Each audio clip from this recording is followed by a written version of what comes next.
Saturday. Welcome to the Paradigm Shift, episode 203, with an awesome, dynamic, beautiful, brilliant guest. We're super pumped.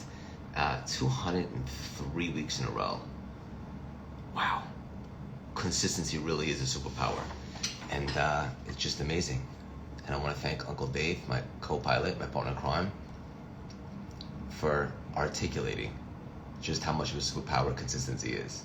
We're going to bring Dave on, and then we're going to bring on Dr. Lacey. We're going to get this party started. Let us know where you guys are dialing in from in the chats and what you're most pumped about and who you like in the Super Bowl.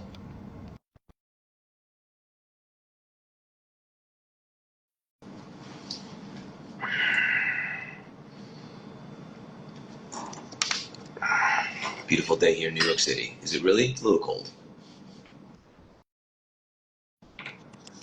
Uncle Dave? Hello. Oh, thank God. Baruch Hashem. Baruch Hashem. Told me old. Are you back home? I got home late last night and I'm ready to go. What time did you get home? 1. Nice. Yeah. Nice. So, yeah, it's great living in California where you get to use the time to your favor and get a whole day in. And if you're willing to make the journey, you can get an extra day out of traveling both ways.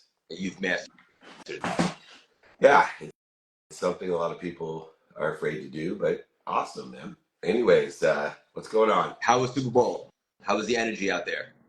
It was the easiest Super Bowl and got the most done in the shortest amount of time. And I have my whole family there. And I had a great reunion with Lee Steinberg, which was one of the highlights. I just don't get enough time. And it was maybe in a decade, just him and I having a really good conversation and, just getting back to learning from him. And it was awesome. Obviously my relationship with SiriusXM and all of that side they have the biggest activation at the Super Bowl on Radio Row. So to be a part of just an extraordinary organization and just all my gratitude to those guys. And then I did a deal with Bounty, did a deal with Threads. So Gary and I were doing content in the Threads activation and got to hang out with Gary as well. And, Vaynerchuk's a genius when it comes to social media. He's always 6 steps ahead of everybody else, which is why I love him. He sees things that other people don't see because he may be the only one that's equal to or greater than in consistency than I am. And so it's nice to see another obsessive compulsive brother succeeding. Awesome. You're obviously one of my mentors. You've had many mentors along the way. What's one thing that you learned from me, maybe years and years ago, that really stuck with you that you applied to your life? The idea of being kind to your future self. Obviously Lee had some challenges and struggles with the disease, and he would always take the high road. Led me to study the Tao and try to be like water. Water is probably the strongest force of nature. If you've ever seen a tsunami, or you've ever seen a dam breaking or the levee breaking, which is a reminder in New Orleans, water is a powerful force of nature, but it also is the most flexible and adaptable force in nature. So to be extremely powerful like water, to be flexible and adaptable like water, being able to flow through everything. And then also water flows to the lowest point. So it flows to the ocean, the lowest point. So in the aspect of humility and being kind to our future selves and notating that we're either humble or we're about to be, I utilized the Tao, and it was a reinforcement talking to someone as wise as Lee Steinberg about the Tao and about the powerful, flexible, adaptable, and humble being water that it is. Beautiful, beautiful takeaway. Thank you for sharing. I'm going to bring on our guest today. Such a special guest that we only have one to highlight her. I know she's a dear friend of yours, and every time I'm around her too, I extract so many nuggets. I try to keep her away from you. I told her, surround yourself with the right people, the right ideas, but she doesn't listen all the time. There she is.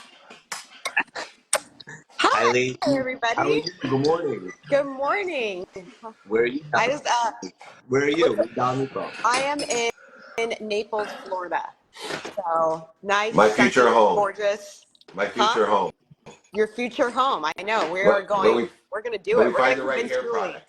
When we find the right hair product, it's going to Yeah. convince her. It's called the No Frizz Riz. Totally. We're going to find it. We're going to make it. Love it.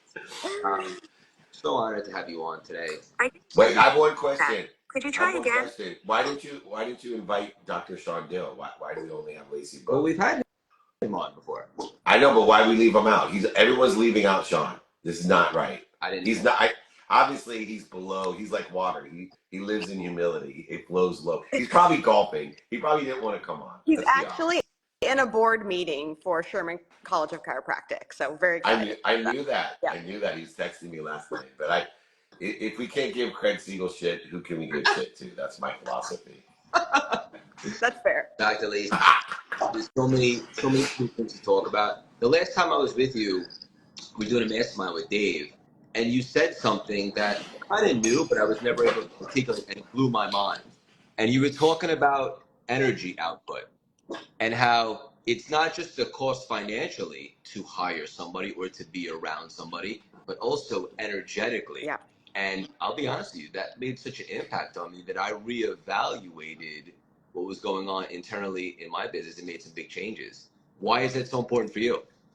Well, I work with a lot of people that whenever they're looking at or making decisions around something that potentially could get them an ROI, they're always just evaluating it through the lens of finances, right? Some people, much like Dave and I, where we're obsessed with time, will add in the time component, which great, time and money, that makes sense. We want to look at things through that lens. But I think the most important cost that we do for anything in our lives is the cost of energy, right? Our energetic output, what we're willing to give to something. And I don't think enough people evaluate, staying in a relationship, starting a new venture, taking on new things from the lens of my energetic bandwidth. And if they started to do that, all the rest is easy. The time component's easy. The money component's easy. If you can get in alignment with the amount of time that you want to put out. And so I think a lot of times if you have difficulty saying no to things, maybe look at the lens of energy,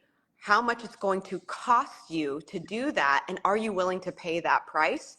You might be able to say no a little bit more or say yes a little bit more. Dave, speaking your language. Well, this is my sister, and so her and I have shared so many thoughts and conversations about this. And I articulated in an emotional expense, a quantitative column on an Excel sheet for me. And it is absolutely in business relative to my time. So in an energetic sense, you can look to see whose energy is interfering with where you want to be or better. And examining their behavior is a great way, because remember, even within ourselves, our behavior is that which creates the progress we want. So good behavior is defined solely by us in the meaning that we give our behavior. Good behavior is aligned with where we want to be or better. Bad behavior or bad energy are those who carry behaviors of thinking, saying, doing, feeling, and believing certain things can interfere with our own meaning, with where we want to be or better. And so for me, in the context of business activity I get paid for, absolutely time is a dependent variable, because it's the only certainty in business that lies what's outside of us, in the meaning that we're giving what's going on circumstantially and also non-negotiably. But it's so important to look at, for example, an employee, a partner, an associate, or a vendor, and not just do a COGS analysis, a margin analysis, a specific financial analysis. But if you're looking or leaving out a quantitative analysis of the emotional expense of any of those people's within the context of your business, you may be lying to yourself. I was saying that's directly related to either energy or emotional expense.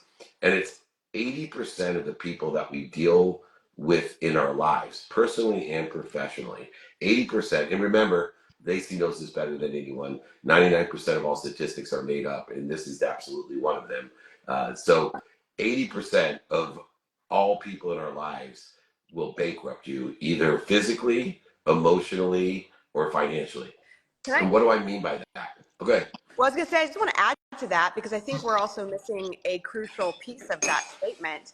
Sometimes it's you that bankrupts you emotionally and energetically. Always, And always. always, right? And I was on a panel the other day and somebody said, talk about your biggest hurdle in business. And I'm like, the biggest hurdle is typically always you. And so sometimes when you're evaluating like the emotional expense, you also have to ask yourself, am I going to emotionally bankrupt myself over this thing? Because sometimes the biggest damage that's done is the one that happens in our own minds. And so I wanted to just add that to your little line item there because I So, think it's important to address. well, I think always, and I say always because look, it's your choice whether or not you're going to let an emotionally expensive customer, vendor, employee, intimate friend, whatever it be, in are you going to allow that to happen? But in the essence of analysis, one of the things that I was going to say is if you look at not only who's expensive, meaning you're losing money from that person because of the way you react to that person Mm-hmm. and take accountability for that. But I think the crucial thing that I was trying to get to, as always, Lacey has the better takeaway, but to add to the better takeaway, what is important is think about this. If everyone in your life you were just breaking even with, Mm-hmm. and then there's a couple people that you were losing with, you would be bankrupt. And so when I use analogously, because people do get confused when I explain this to them, hey, 80% of the people in your life, by your reaction to those people, by the meaning you give those people, by the participation in the perception of those people, you will bankrupt yourself financially, emotionally, or physically. And so we not only have to analyze the expensive people, the losses, the ones I say, let them fall away, let them fire you. It's not worth the energy to figure out how to react to them because it's just too much reaction. They're constantly draining and bleeding you with no feeding. But be aware of the people that you're just breaking even with, or the businesses that you're breaking even with, or the customers you're breaking even with, or the vendors you're breaking even with, and figure out how you can create a margin of value, of feeding out of, and if you can change that, you have no lack of stability or chance of progressing towards a great, a better business, a better life, personally, physically, emotionally. This is great. I have a question, a little bit deeper. So, understand exactly what you guys are saying. I can relate to this. This is what I've heard. You'll never really worry like you do when you have kids, when they're out or whatever. You just want them to be safe and okay.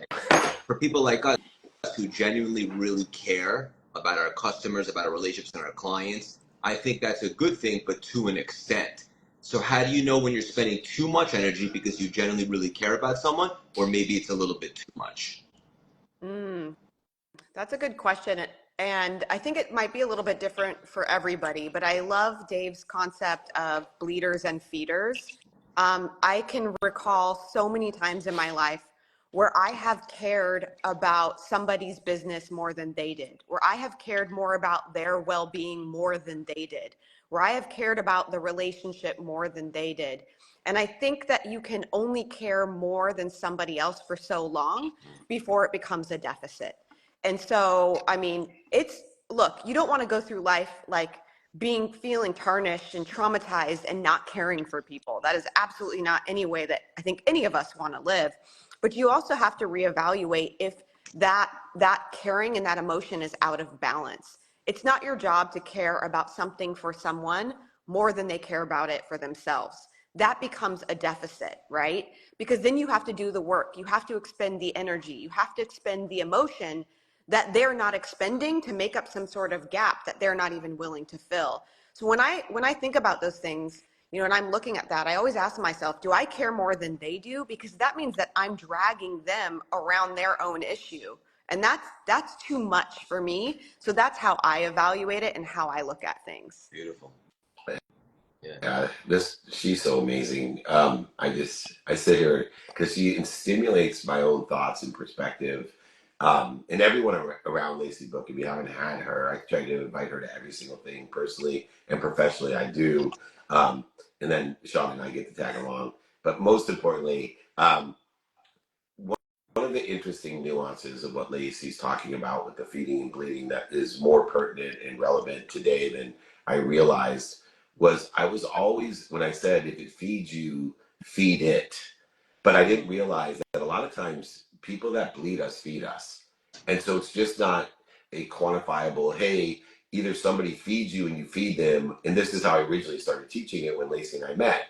If they feed you, feed them. If they bleed you, fall away or fire them. That's not true. It's if the feeding or bleeding feeds you, because sometimes feeding can bleed you, and bleeding can feed you. It can be reversed. And let me use an example. As I got older, I noticed that my children bleed me, but from the process of bleeding, it feeds me. My mom, who's in hospice, bleeds me emotionally, physically, bleeds me. But it's such a feeding. It's such a feeding, and I'm sure she's one up me because I'm sure I have bled my mom for 57 years, and it feeds her that I bleed her. And so I want people to think about it in the context. When I say feed what feeds you, doesn't mean that the person is either feeding or they could be bleeding you.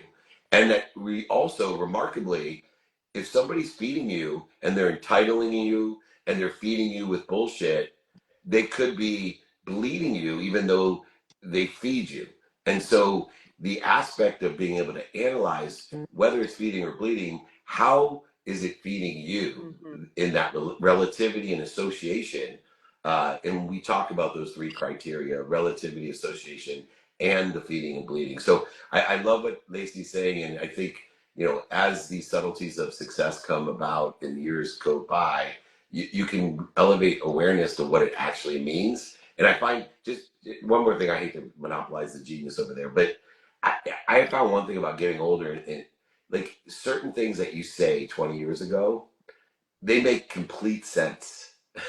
And then you realize people are taking it in a way that starts to not make sense anymore. Because when I used to say, "What feed that feeds you, and fall away and fire that bleeds you," that's still true, but there's so many nuances to it. It's interesting. Sorry, Craig, but it's interesting, Dave, because when I'm listening to you, that a lot of people are talking about in the chat, that's a powerful reframe, and it most definitely is.